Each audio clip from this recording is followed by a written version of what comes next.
जय हिंद दोस्तों, नमस्कार। कैसे हैं आप लोग? मैं उम्मीद करता हूँ काफ़ी मज़े में होंगे। इंतज़ार की घड़ी ख़त्म हो गई है, राजा जी एकरे इंतज़ार रही। तो चलिए, फाइनली जो है रेलवे ने इस साल की वैकेंसी की शुरुआत कर दी है और CEN नंबर 1/2025 ALP का डिटेल नोटिफिकेशन जारी हो गया है। दोस्तों मैं बता दूं, हालांकि यह 10 तारीख को ही जारी होना था, लेकिन एक दिन डिले हुआ। कल से आपके फॉर्म भी भराए जाने हैं। क्या कुछ डिटेल्स में जानेंगे और क्या बदलाव हुए हैं, सारी चीज़ों को एक एक करके बात करेंगे। किस जोन में कितनी सीटें हैं, इसके अलावा क्या आपका चेंज हुआ है इस बार, क्या कुछ देखने को चेंज मिल सकता है, सारी चीज़ों पे हम लोग बात करेंगे। तो बने रहिएगा वीडियो के अंत तक। तो चलिए करते हैं शुरू। क्या नोटिस आया है ALP के लिए? तो जैसा कि आप देख पा रहे होंगे, जो सबसे महत्वपूर्ण बात है, फॉर्म जो है आपका कल से भरना शुरू हो जाएगा दोस्तों। और याद रखिएगा, ये 11/5 तक फॉर्म जो है भरना है, अगले महीने के 11/5 तक।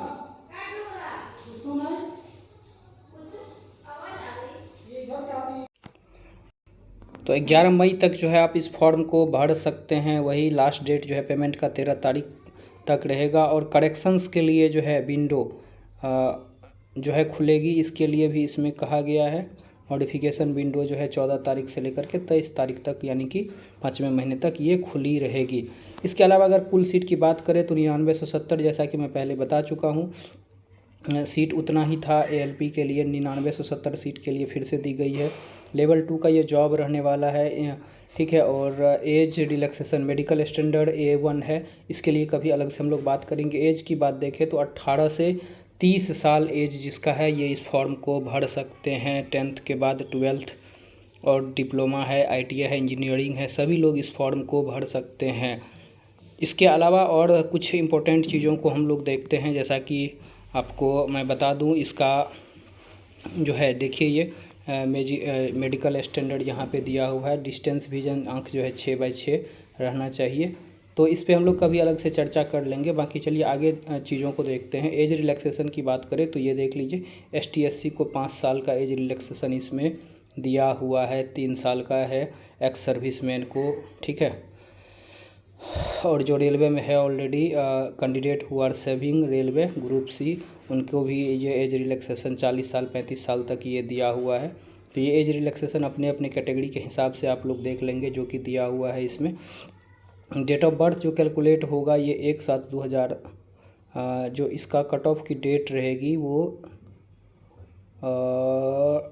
सॉरी माफ़ कीजिएगा, ये कुछ दूसरा चीज़ है। कट ऑफ का डेट ऊपर में ही दिया हुआ है एज रिलैक्सेशन के लिए। फ़ी की अगर बात करें तो आपको पता है कि रेलवे के लिए 500 रुपया लगता है जनरल कैटेगरी के जो लोग हैं, और ST SC ex serviceman female transgender को 250। इसके अलावा सभी को 500 रुपया लगता है। फिर एग्ज़ाम देने के बाद जो है CBT, यहाँ पे लिखा हुआ है कि CBT के बाद जो है आपका एग्ज़ामिनेशन फ़ी रिफ़ंड होगा, ऊपर में दिया हुआ है। ऑनलाइन पेमेंट करेंगे UPI के माध्यम से या किसी भी माध्यम से, ठीक है। इसके बाद वर्टिकल रिजर्वेशन इसमें कही गई है, बात की गई है।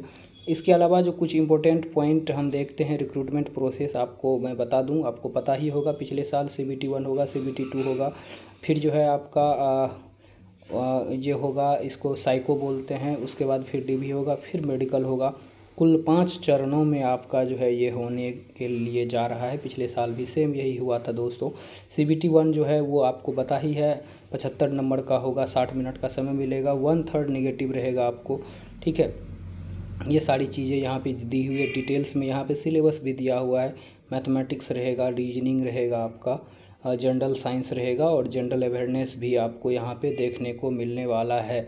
वहीं पे बात करें अगर CBT 2 की, तो CBT 2 पूरे जो है आपके जो है 175 नंबर के रहने वाले हैं। टोटल नंबर ऑफ क्वेश्चन 175 रहेंगे, 1/3 यहाँ भी निगेटिव रहेगा। ये 2 पार्ट में रहेगा, पार्ट A और पार्ट B। पार्ट A जो है आपका जनरल वाला पेपर रहेगा, math basic science, engineering, drawing, reasoning वगैरह। और पार्ट B वही ट्रेड, रिलेवेंट ट्रेड रहेगा, जो 75 क्वेश्चन से आएंगे, जिसमें आपको पास करना ज़रूरी है। सिलेबस यहाँ पे देख लीजिए दिया हुआ है ट्रेड का। Part B qualifying trade, CBT 2 qualification wise trade subject, electrical engineering and combination of various stream of electrical engineering. तो इलेक्ट्रिकल के लिए ये ट्रेड आप कर सकते हैं। फिर इलेक्ट्रॉनिक्स के लिए भी ये ट्रेड दिया हुआ है मैकेनिकल के लिए, ऑटोमोबाइल के लिए, ये सारे ट्रेड जो भी लोग हैं, चाहे इंजीनियरिंग हो या ट्रेड हो, सब्जेक्ट हो, तो वो इसके लिए फॉर्म को आप भर सकते हैं। फिर साइको टेस्ट के बारे में यहाँ पे कहा गया है, जो कि आपका एप्टीट्यूड टेस्ट 3rd में होगा। फिर इसके बाद डॉक्यूमेंट वेरिफिकेशन, और इसके बाद जो है फिर आपका फाइनल मेरिट लिस्ट लगता है। तो फॉर्म जो है कल से ही आपके भरे जाने हैं आरआरबी के वेबसाइट पे, मेन वेबसाइट पे भी। डॉक्यूमेंट्स वगैरह सारा आप लोग अप्लाई कर दीजिएगा, अगर अभी से अप्लाई नहीं किए हैं तो जल्दी ही एनसीएल वगैरह इसमें क्योंकि आपको लगेगा इस साल का। तो इसके अलावा जो भी इम्पोर्टेंट चीज़ें थी वो हम लोग डिस्कस कर चुके हैं। अब जो मेन चीज़ बची हुई है वो मैं आपको बता दूं कि आपका सीट, सबसे जो बड़ा सवाल है सीट को लेकर के। तो सीट देख लीजिए, यहाँ पे जो है सीट की पेज पे हम लोग पहुँच चुके हैं। सीट जो है अगर देखें तो सबसे अधिक सीट जो है कुल मिला के अगर हम देखें तो टोटल सीट की अगर हम बात करें तो लग रहा है कि सबसे अधिक सीट जो है 967 सिकंदराबाद में सबसे अधिक सीट जो है आपको देखने को मिल रही है। तो ये देख लीजिए जोन वाइज यहाँ पे सीट दिया हुआ है, कैटेगरी वाइज, और सारा जो है कैटेगरी वाइज टोटल यहाँ पे सीट दिया हुआ है। तो आप देख लीजिए 9970 किस अजमेर बोर्ड में जो है ये दिया हुआ, यूआर के लिए इतना दिया हुआ है।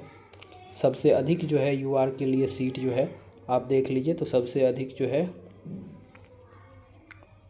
454 सीट, 454, हाँ 454 भुवनेश्वर में सबसे अधिक यूआर के लिए दिया हुआ है। इसी तरह से कमोबेश सब में सीट दिया हुआ है। तो बहुत ही गोल्डन अपॉर्चुनिटी है उन लोगों के लिए जिनका CBT 1 नहीं हुआ है, और जिनका CBT 2 हो गया वो अगले महीने CBT 2 देंगे। फिर भी थोड़ा सा दिक्कत होता है, तो अभी से आपको CBT 1 के लिए लग जाना है दोस्तों, क्योंकि टाइम फिर से ज़्यादा नहीं मिलेगा। ALP जैसे कि आप देख रहे होंगे बहुत फास्ट में रेलवे सब कुछ अब कर रहा है।